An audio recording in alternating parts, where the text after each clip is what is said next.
Rossif, Yes. who are you and what do you do? Who am I? Well, I don't know if my name defines me, but I'm Rossif. What do I do? I do a lot of things, but if you mean my profession, I guess the answer to that is I'm an actor.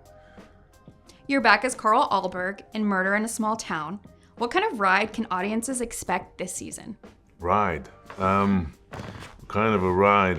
Well, it's a murder mystery, so you'll come along for the ride of solving a crime with Karl Alberg, I guess. You won't be disappointed. I mean, maybe you will be disappointed, but you won't be disappointed in the sense that somebody does get killed every single episode, and we have to figure out who did it. How does season 2 turn up the stakes for Karl compared to last year?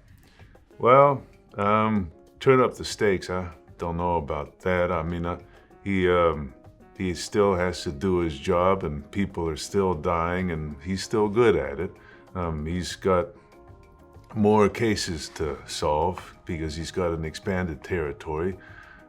He's got 2 teenage daughters to look after, and he's got a love interest with whom he needs to keep things hot.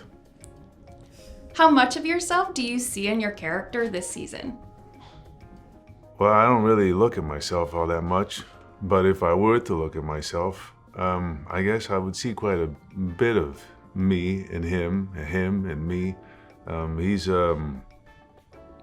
like to think that I'm a curious, compassionate, empathetic person. He goes through life trying to solve crime, but he does it differently from other detectives because he gets the truth out of people by making them forget that he is a cop. Anyway, he tries to figure out the story in a crime, and my job as an actor is to tell a story. So I guess there is a connection. Born in Canada, raised Yes. in Paris, which place feels more like home? Oh gosh, I don't know how to answer that. I was born in Canada. I'm a proud Canadian. It's my home now. I grew up in Paris. I had a very privileged childhood. I grew up with a French-Canadian mother who made her career in France. Both places are my home. But I'm a father to a 9-year-old boy, and I have to say Canada is a beautiful place to raise a child. What's the one thing that made you go, only in Paris? Oh my gosh, so many things only in Paris. I mean, Paris travels with me wherever I go, really. But as far as Paris itself, I mean, it's a place to me that is defined romance. And so wherever I go in the world, I bring my own little Eiffel Tower. Croissants or donuts? Croissants. I find that question insulting. Favorite way to start the day? Well, unfortunately, as of recently, I mean, by that, the last 5 years, I start the day staring at the ceiling because I rarely have slept all that much. So favorite way to start the day would be asleep. Go-to karaoke song? None. But I'll listen, though. I'll cheer you on. I'll encourage you. But you'll never see me do it. Go on. Last thing that made you laugh out loud? Oh, gosh. Laugh out loud. It's depressing that I'm taking so long to answer this question. Trust me, I do laugh out loud. I just don't remember. My mother makes me laugh out loud quite a bit. She's a bit of a witch, and we have this complicity that the silliest of things will just make me laugh to tears. So I don't know that it's a thing, but I'll just say my mother. One word that sums up your personality? Do people really live by one word? All I see right now is cartoni and focus. That's the tripod. One word that defines me, my personality. I hope present. Hidden obsession. Well, why would I tell you? One food you can't live without. Well, there are lots of food, technically, that I can't live without, because I'd die. Spaghetti. You studied philosophy at Princeton. How does that background influence the way you approach characters? Well, listen, the philosophy tries to explore the big questions of life.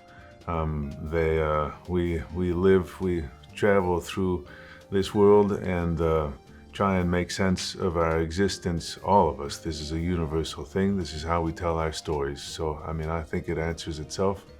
I studied philosophy because I wanted to be a writer. I studied sciences before that because I wanted to study philosophy. I don't know that any of this really makes sense, but all of it to say that I try and find the logic in any story that I'm trying to tell, and philosophy is one straightforward way of getting there. Actor, director, producer. What's your favorite hat to wear? Well, I've never directed, apart from a short film I did at school. I was highly unqualified. Of all jobs that I can very straightforwardly say that I got out of nepotism, I would say it was that. It was not the result of my father getting me the job, but I share his last name, and therefore the person who gave me this gig thought I was qualified. It's there that I acted for the first time because the actor that I'd cast for the part, I must have realized that I was highly unqualified to do this, and so he didn't show up on set that day. I forget your question. What's your favorite hat to wear? Well, I'd love to direct. I do love to write, but it's at least up until now, it's been a solitary venture. I keep pursuing acting, not necessarily because I like being in front of a camera, but because I like telling stories and I like doing it with people. So I guess acting, but soon enough directing and writing. That doesn't answer your question, does it? Fictional character you relate to most. Fictional character I relate to. I don't know. Biggest fear you've overcome.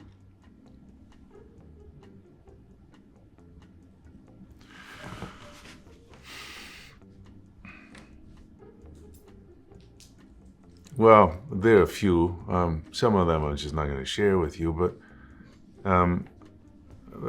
my job can be quite scary.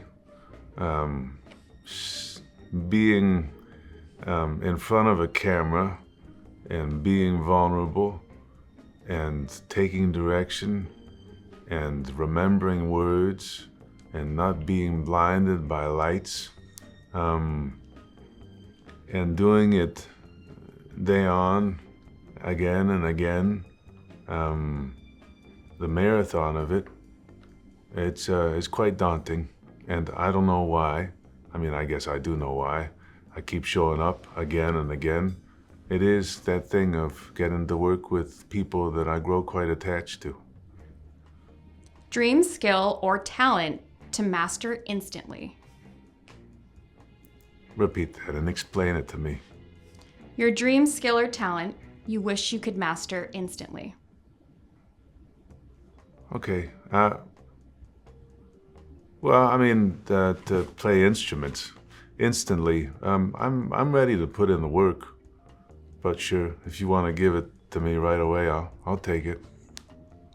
If you had to hype up season 2 to the viewers, what would you say? Just watch it.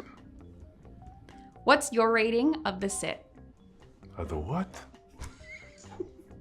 The Sit. The Sit? Oh, this is the show that I'm on. Well, it's a dangerous word. The Sit is the shit. I guess I get to go to sleep now.